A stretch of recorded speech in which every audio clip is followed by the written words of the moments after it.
Hello বন্ধুরা, আজকে নিয়ে এসেছি আমরা অন্তর্বৃত্ত সংক্রান্ত তথ্য।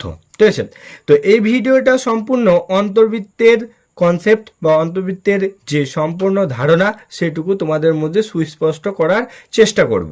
ঠিক আছে, তো আগের ভিডিওতে পরিবৃত্ত সংক্রান্ত ভিডিও দিয়েছি। ঠিক আছে, তো চলো অন্তর্বৃত্ত সংক্রান্ত। এখানে কি বলেছে যে এবিসি একটা ত্রিভুজ যার বিসি 6 সেমি, সিএ 5.5 সেমি এবং এবি বলেছে 4.5 সেন্টিমিটার। ওকে, এবি এর অন্তর্বৃত্ত আঁকতে বলেছে, মানে ত্রিভুজ একটা আঁকতে বলেছে। তাহলে আমি বড় থেকে ছোট হিসেবে তোমাদের বাহুগুলোকে এঁকে নিয়েছি। কিসের সাহায্যে? স্কেলের সাহায্যে। এঁকে নেওয়ার পরে সেটাকে তোমার কাঁটা কম্পাসের সাহায্যে সব থেকে বড় বাহুটাকে নিচে, তারপরে এইটাকে এই এই বাহুটাকে এখানে, এই বাহুটাকে এটাকে এইভাবে সাজিয়ে একটা ত্রিভুজ এঁকে নিয়েছি, যেটা তোমরা আগের ক্লাসে অন্যান্য ছোট ক্লাসের করে এসেছো। ঠিক আছে, সেরকম করে কেটে নিলে এরপরে এটার অপরে আমাদেরকে কি কি কনসেপ্ট গ্রো করতে হবে, সেটা হচ্ছে কি অন্তর্বৃত্ত। অন্তর্বৃত্ত করতে গেলে সেক্ষেত্রে তোমাদের প্রতিটা এই ত্রিভুজের যে কোনো দুটো কোণকে সমদ্বিখণ্ড করতে হবে। তাহলে পরিবৃত্তের ক্ষেত্রে কি করেছিলাম আমরা? পরিবৃত্তের ক্ষেত্রে আমরা তোমার বাহুকে সমদ্বিখণ্ড করেছিলাম। তাহলে কনসেপ্ট এটাই দাঁড়ালো, পরিবৃত্তের ক্ষেত্রে বাহু সমদ্বিখণ্ড করতে হবে আর অন্তর্বৃত্তের ক্ষেত্রে কোণ সমদ্বিখণ্ড করতে হবে। ঠিক আছে, তো চলো দেখো এবার আমরা কোন সমদ্বিখণ্ড কি করে করব। ধরে নাও এই কোণটাকে আমি সমদ্বিখণ্ড করব। সমদ্বিখণ্ড করার নিয়ম হচ্ছে ধরে নাও এরকম করে কাটা হলো। ঠিক আছে, তাহলে এই কোণটার রিপ্রেজেন্ট হলো।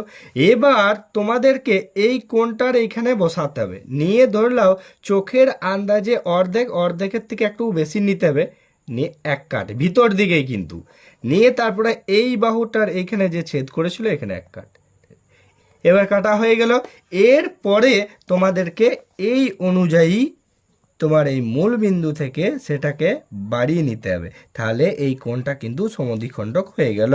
ঠিক আছে, তার মানে ধরলাম এই কোণটা যদি 60 ডিগ্রি হতো, তাহলে সমদ্বিখণ্ডক করে তোমরা 30। তাহলে দেখো এই কোণটাকে যেমন সমদ্বিখণ্ডক করলাম, সেরকম অপরূপভাবে বা অনুরূপভাবে এই কোণটাকেও আমরা সমদ্বিখণ্ড করলাম। সমদ্বিখণ্ড করার পরে এখানে একটা লম্ব আঁকবো এইখানে। ঠিক আছে, এবার আমি এই লম্বটা এঁকে নিলাম। ঠিক আছে, লম্বটা আঁকার পরে এই লম্বটাকেই আমি টার্গেট করে এইখানে মূলবিন্দুটা বসিয়ে লম্বটা সোজাসুজি নেব। এটাকে একটু টাইট করতে হবে। চলো এবার এইখানে বসিয়ে সেটাকে লম্বটাকে সমান করতে হবে। ঠিক আছে, তো দেখো এখানে সমান করার পরে এটাকে আঁকার চেষ্টা করছি। ঠিক আছে, দেখো বৃত্তটা ঠিক ভিতরেই এসেছে। ঠিক আছে, ভিতরে এসছে। এই জায়গাটা যদিও এখনো ছেদ করে নাই, আমি ছেদ করার চেষ্টা করছি।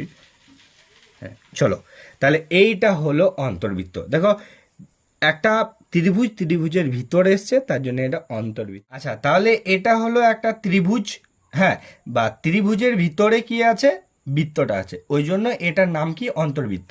তাহলে তোমরা এরকম করতে পারো যে এটা আঁকা হয়ে গেল, এটার নামটা এইভাবে দিতে পারো যে ত্রিভুজ এবিসি এর মধ্যে পি কিউ ও বৃত্তচাপ নিয়ে গঠিত বৃত্তটাই হলো অন্তর্বৃত্ত। এইটুকু লিখলেই তোমরা পর্যাপ্ত নাম্বার পাবে। ঠিক আছে, তো এই সংক্রান্ত অন্তর্বৃত্ত বা পরিবৃত্ত সংক্রান্ত কোনো রকম ডাউট থেকে থাকলে তোমরা কমেন্ট বক্সে কমেন্ট করবে আর তোমরা চ্যানেলটাকে সাবস্ক্রাইব করতে পারো।